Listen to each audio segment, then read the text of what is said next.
Hi y'all, this is my calculator. It's an HP12c financial calculator, and we're gonna see how we can calculate and get the monthly payment in the previous video.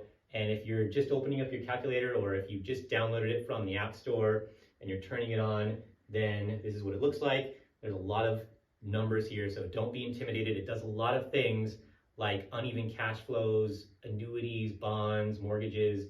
We're just gonna be looking at these numbers up at the top, and that's going to help us see what our monthly payment is. There's 5 numbers that we're going to be looking at. It's the N, that's the number of terms. So you can say how many months or years in your loan term goes here. Interest rate, you'll put here for as a monthly or year or an annual value. Your present value is going to be the outstanding loan amount.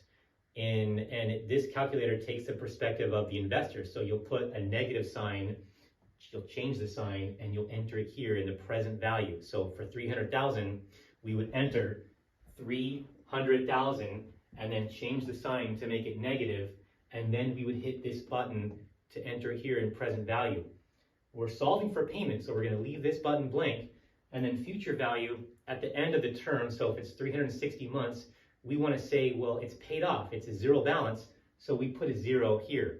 So we'll do it together. On my calculator, I'm going to turn it on, hit the F and the CLX button a couple times to get rid of an arrow that might be in your screen. And then I'm going to enter 360 for the N. So 360, N, I'm going to say 5.25% for the interest rate. So 5.25. I'm going to hit the G and then I, so we can keep it monthly. We used a monthly figure here, so we'll keep it monthly for our rate. So we'll hit the G and then I. Our present value is 300,000. So 300,000, change your sign so it's a negative because you're the investor. This calculator thinks so. And then you'll enter that in the present value.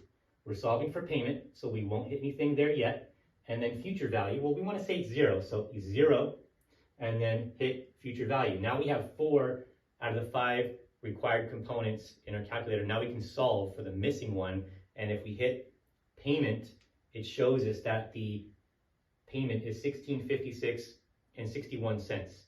So that showed us quickly what our monthly payment is. But if we want to change something like we did in our first video to 5%, I would just hit 5 and then G, and then I, and it replaces it. Now I can go back and hit payment, and I get a different payment. I get $16.10.47 a month.